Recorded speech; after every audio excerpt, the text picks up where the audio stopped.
2003. Il s'est spécialisé dans la formation des hôtesses de l'air, des stewards, des agents d'escale à l'aéroport, des agents d'accueil à bord des bateaux de croisière et dans la formation touristique d'une manière générale. Par rapport à la formation de sécurité de sauvetage, bien sûr, les volets les plus importants sont la sécurité et le secourisme.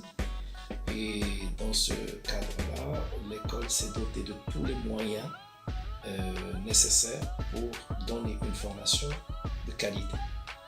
Et donc, comme vous l'avez déjà vu, l'école était équipée d'un tronçon de cabines d'avion réel pour simuler la formation, donner une formation dans un milieu quasi réel.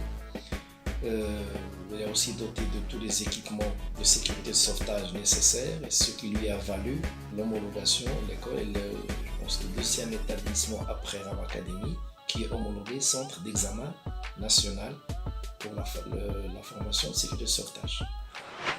La majeure partie des cours, c'est de la sécurité et du sauvetage. Ensuite, il y a du secourisme, donc ça, c'est la base principale. Vous avez la partie théorique dans des classes normales avec des professeurs qui sont titulaires de brevets de secourisme, et vous avez la partie pratique. Tout ce qui est secourisme pur et dur, par exemple la réanimation cardiopulmonaire pour les personnes en arrêt, ainsi les fractures, les blessures, les bandages, etc.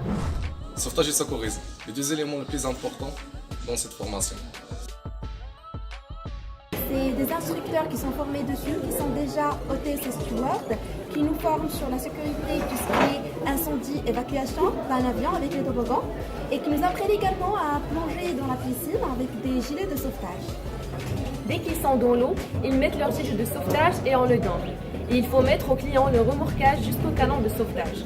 On doit monter dans les canons et faire monter les passagers.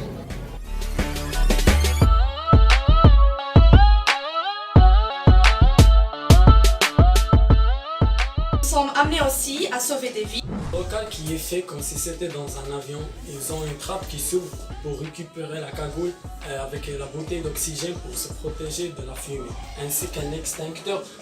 Ils traversent comme si c'était dans une cockpit en fumée. Ensuite, ils rentrent dans une salle où il y a deux feux. Le premier en haut et le deuxième en bas. Ils doivent les éteindre tous les deux avec l'extincteur. La plupart des élèves qui viennent ici, c'est pour devenir des stewards de roquettes. Ils sont très motivés pour réussir. Ils ont très peu de temps et beaucoup de choses à apprendre. Notre école forme de très bons profils, des élèves qui travaillent très dur. Et les formateurs et tout le staff de l'école sont là pour nous aider à réussir cette formation. Au début, ils commencent comme un simple TSC sur les navigants commerciaux à bord d'un avion, et après ils évoluent sur une carrière d'un chef de cabine. En général, ça colle à ce qu'on a pu leur dire pendant la formation par rapport à la fatigue et le rythme de travail. Que ce soit du court ou long courrier, ils sont très contents et très heureux qu'ils se trouvent à bord d'un avion. Je souhaite la bienvenue à tous ceux qui veulent suivre une formation qui va leur ouvrir une porte quasi sûre pour intégrer le marché de l'emploi.